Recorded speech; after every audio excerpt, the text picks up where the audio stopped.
George Telegraph, এই নামটি শুনলেই প্রথমে আমাদের আসে এডুকেশনাল ইনস্টিটিউট, শিক্ষা কেন্দ্র, এবং ঠিক তারপরেই আসে ফুটবলের শিক্ষা কেন্দ্র, অর্থাৎ ময়দানের একটি অতি প্রাচীন।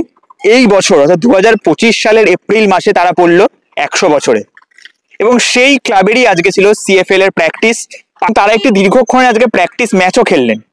এবং এই যে আপনাকে যে বললাম এর আগে যে 100 বছরের যে ইতিহাস, এই 100 বছর ইতিহাস তো একবারে বলা সম্ভব নয়, তাহলে হয়তো ভিডিওটি অনেক লম্বা হয়ে যাবে। যদি একটু বলতে হয় তাহলে দত্ত পরিবার, এই যে জর্জ টেলিগ্রাফ ক্লাব, সেখানে কিন্তু দত্ত পরিবারের যে ভূমিকা সেটি কিন্তু অনস্বীকার্য। সুভাষ ভৌমিক কিন্তু পরবর্তীকালে মোহনবাগান, ইস্টবেঙ্গল বিভিন্ন ক্লাবে কোচিং করিয়েছেন, কিন্তু তার হাতে খড়ি কোথায়? এই জর্জ টেলিগ্রাফ ক্লাবে। রঘু নন্দী পরবর্তীকালে আরো বড় ক্লাবে কোচিং করিয়েছেন, কিন্তু তার হাতে খড়ি এই জর্জ টেলিগ্রাফ ক্লাবে। গৌতম ঘোষ আগের বছর পর্যন্ত সিএফএল এ তিনি কোচিং করিয়েছিলেন, এবং রঞ্জন ভট্টাচার্য তিনিও কিন্তু এই জর্জ টেলিগ্রাফেই কোচিং করিয়েছেন। তো এই কিন্তু তার কোচিং এর ইতিহাস, এবং বুঝতেই পাচ্ছেন যে আপনারা এইরকম যদি কোচ থাকে তাহলে কিন্তু তার যে ছাত্র তারাও কিন্তু ভালো হবে। এবং সেটি প্র্যাকটিস সম্বন্ধে আরো জানতে কিন্তু আমরা সরাসরি কথা বলে নিয়েছিলাম এই দলে, অর্থাৎ এই জর্জ টেলিগ্রাফ দলের প্রধান কোচ সায়ন্তন দাস রয়। এবং আপনাদের আগেই বললাম যে কাঁচরাপাড়ায় একটি মাঠে তারা প্র্যাকটিস করছে, সেটা হচ্ছে doctor B.R.. Ambedkar athletic club. এবং এই যে তারা এতদিনের যে ক্যাম্প, তার যে সম্পূর্ণ দায়িত্ব, সেই দায়িত্ব কিন্তু কাঁধে এসে পড়েছে এই অ্যাথলেটিক ক্লাবের কর্মকর্তার অর্থাৎ শান্তি রঞ্জন দাসের কাছে। এবং তার বক্তব্য আমরা কিন্তু শুনে নিলাম, এবং কিছু প্লেয়ারের সঙ্গে আমরা কথা বললাম তারা ঠিক মেন্টালি এবং ফিজিক্যালি কতটা রেডি ইস্টবেঙ্গল, মোহনবাগানের মতো গ্রুপে তাদের সঙ্গে লড়াই করার জন্য। চলুন এবারে আমরা শুনে নিই। এই মুহূর্তে আমরা আছি সিএফএল প্রিমিয়ার ডিভিশনের টিম জর্জ টেলিগ্রাফের চিফ কোচ সায়ন্তন দাস রয় মহাশয়ের সঙ্গে। সায়ন্তন দা, আপনাকে ইনসাইড স্পোর্টস বাংলা অনেক অনেক স্বাগত জানাই। তো আপনার কাছে যে প্রথম প্রশ্ন, আপনারা বেশ কিছুদিন হয়ে গেল প্র্যাকটিস করছেন, একদম ফুল ফেজে প্র্যাকটিস শুরু করেছেন, তো আজকে আপনারা একটা দীর্ঘক্ষণের প্র্যাকটিস ম্যাচও খেললেন। তো টিমের কি আপডেট এবং ঠিক কতটা আশাবাদী? আপনাদের গ্রুপে মোহনবাগান, ইস্টবেঙ্গলের মধ্যে দুই স্ট্রং টিম আছে, তো সুপার 6 নিয়ে কতটা আশাবাদী?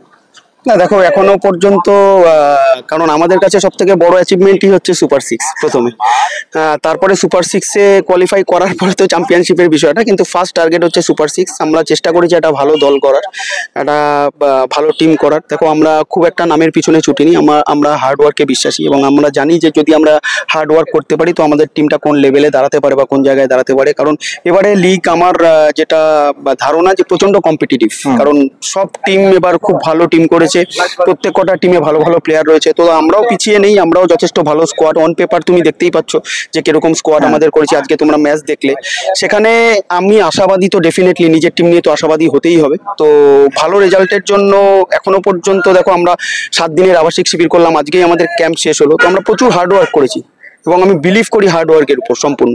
ঠিক আছে, যদি ছেলেরা ঠিকঠাক খেলতে পারে অ্যাকর্ডিং টু আওয়ার প্ল্যান, যদি মাঠে সেটা ইমপ্লিমেন্ট হয়, তো আমরা আশা করছি যে রেজাল্ট ভালো হবে। আপনি যে দলে কোচ করাচ্ছেন জর্জ টেলিগ্রাফ, এর তো একটা লম্বা ইতিহাস আছে, আপনি 100 বছরে পড়লো। এখানে রঘু নন্দী, গৌতম ঘোষ এবং সুভাষ ভৌমিক আরো বড় বড় কোচেরা এখানে কোচিং করিয়েছেন। তো সেইখানে এটা কতটা প্রেশার কাজ করছে এবং কিভাবে সেটাকে হ্যান্ডেল করছেন? না দেখো, 100 বছরের হিস্ট্রি, যেই ক্লাবের দায়িত্ব আমি নিয়েছি 100 বছর, এবং তুমি যে নামগুলো বললে যে স্বর্গীয় সুভাষ ভৌমিক স্যার, উনি আমার গুরু, শ্রদ্ধেয় রঘুনন্দী স্যার, উনিও আমার মানে ওনার আন্ডারে আমি খেলেছি। তো আমি অনেককে অনুসরণ করি, তাদের ভালো জিনিসটা নেওয়ার চেষ্টা করেছি, এবং জর্জ টেলিগ্রাফের একটা হিস্ট্রি আছে, সেটা আমারও ব্যাক অফ দ্য মাইন্ডে রয়েছে। এবং 100 ইয়ার একটা প্রেশার থাকবেই ডেফিনেটলি, এখানে অনেকের ফোকাস থাকবে জর্জ টেলিগ্রাফের উপর।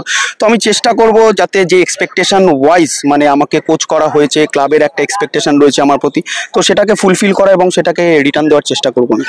আচ্ছা, একদম শেষ প্রশ্ন, আপনার দলে কজন ভূমিপুত্র আছে এবং টোটাল কজন আছে, এবং তার মধ্যে কজন ভূমিপুত্র এবং বাইরে? দেখো, আমরা প্রথমে চেষ্টা করেছি, আমার টার্গেটই ছিল যে আমি ভূমিপুত্র নিয়ে দলটা গঠন করব। তবে তোমার 2-1 জায়গায় আমাকে নিতে হয়েছে, বা দেখো বেটার প্লেয়ার অলওয়েজ আমি চেষ্টা করব যে যদি টিমে নেওয়া যায়।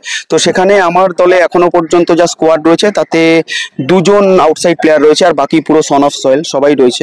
তো 2টো আউটসাইড প্লেয়ার রয়েছে, একজন কেরালার রয়েছে, একজন চেন্নাইয়ের রয়েছে, একজন পাঞ্জাবের রয়েছে, আর বাকি মোটামুটি পুরোটাই সন অফ সয়েল উত্তরবঙ্গের রয়েছে।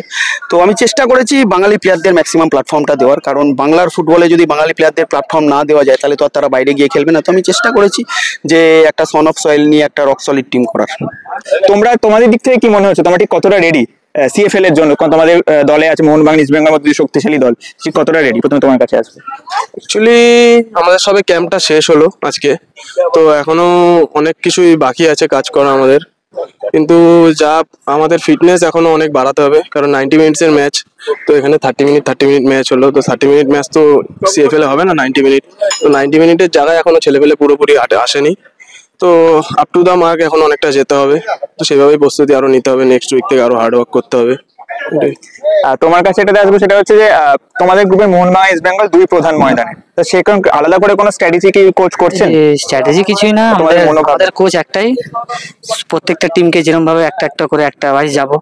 মোহনবাগান ইস্ট বেঙ্গল সবাইকে আমরা চেষ্টা করবো হার্ড ওয়ার্ক করার, কিন্তু সবাই চাই যে আমাদের টিমটা জিতুক, জ্বর জিতবে, ঠিক আছে, তাই আর কিছু দায়িত্বটা নিয়েছি এখানে, মানে 7 দিনের ক্যাম্পের জন্য। সূর্যের যারা কর্মকর্তা আছে এরাও খুব ভালো আমাকে করেছে, সুযোগ দিয়েছে। আমি মনে করি একটা কাজ করলাম, এটা একটা সুযোগ পেয়েছি, কাজ করলাম, এটা আমার পক্ষেও মঙ্গল, একটু জানলাম, শিখলাম। আপনারা এতক্ষণ ধরে নিশ্চয়ই সেই প্র্যাকটিস দেখে নিলেন এবং প্র্যাকটিসের কিছু ফুটেজ এবং দেখে নিলেন চিফ কোচ এবং প্লেয়ারদের বক্তব্য। এবার ক্লাবের কর্মকর্তা তিনিও কিন্তু সেই কলকাতা থেকে কাঁচরাপাড়া এসে কিন্তু প্রতিদিন এই প্র্যাকটিস সে দেখছে। তার নাম সুবীর লাহিড়ী। আপনারা থেকে সাগ্নিক দত্তের report, inside sports Bangla, Kolkata.